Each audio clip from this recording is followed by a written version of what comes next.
بسم اللہ الرحمن الرحیم۔ میرے اور آپ کے پیارے آقا صلی اللہ علیہ وآلہ وسلم نے فرمایا، جو عورت اس حال میں فوت ہو کہ اس کا شوہر اس سے راضی ہو، وہ جنت میں ضرور داخل ہوگی۔ اس حدیث سے ویڈیو شروع کرنے کا مقصد یہ بتانا تھا کہ شوہر کی اطاعت بیوی پر کس قدر لازم ہے، لیکن یہ بات یاد رہے کہ زندگی کو پرسکون اور خوشحال بنانے کے لیے میاں بیوی دونوں کا کردار بہت اہم ہے۔ صرف جائز کاموں میں شوہر کی اطاعت پر یہ انعام ہے کہ بیوی کو جنت ملے گی۔ ناجائز اور مکروہ کاموں میں شوہر کو روکنا اور ٹوکنا بیوی پر لازم ہے۔ جیسا کہ ایک اور جگہ پر رسول اللہ نے فرمایا، عورت جب 5 نمازیں پڑھے، رمضان کے روزے رکھے، اپنی شرمگاہ کی حفاظت کرے اور اپنے شوہر کی اطاعت کرے تو اس سے کہا جائے گا کہ جنت کے جس دروازے سے چاہو داخل ہو جاؤ۔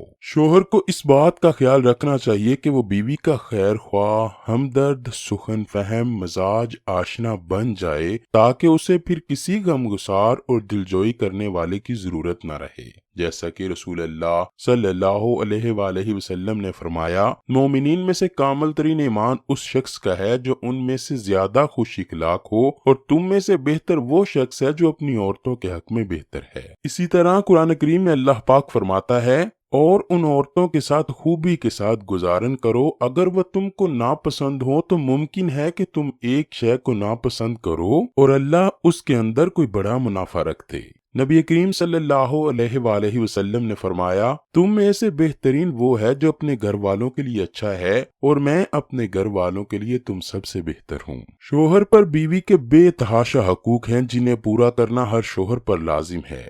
اسی طرح اگر شوہر تمام حقوق پورے کرتا ہے اور پھر بیوی کو بستر پر بلاتا ہے تو بیوی کو ہرگز انکار نہیں کرنا چاہیے۔ جیسا کہ پیارے آقا نے فرمایا، جب شوہر بیوی کو اپنی حاجت کے لیے بلائے تو فوراً اس کے پاس جائے، اگرچہ تنور پر ہی کیوں نہ کھڑی ہو۔ اندازہ کیجئے کہ اگر عورت روٹی پکانے یا کسی بھی کام میں مصروف ہو اور شوہر اس کو بلائے تو شرعی طور پر بیوی کو پیارے آقا نے حکم فرمایا ہے کہ پہلے شوہر کے پاس جائے پھر کوئی اور کام کرے۔ بے شک بیوی اپنے شوہر کو بنا کسی شرعی عذر منع نہیں کر سکتی۔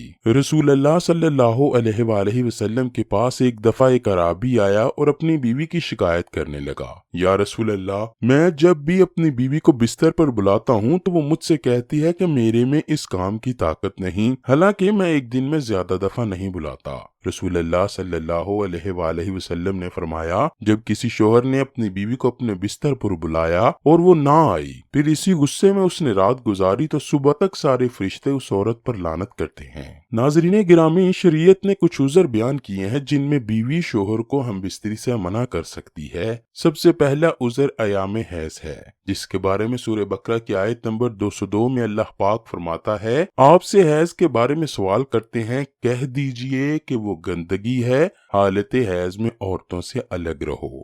دوسرا عذر بیماری ہے جس میں بیوی مبتلا ہو، یاد رہے اس میں ہر قسم کی بیماری اور تکلیف آتی ہے۔ تیسرا شرعی عذر جس کی وجہ سے بیوی اپنے شوہر کو ہم بستر ہونے سے روک سکتی ہے، وہ ہے شوہر کا حد سے زیادہ ہم بستر ہونا کہ جس کی بیوی میں طاقت نہ ہو۔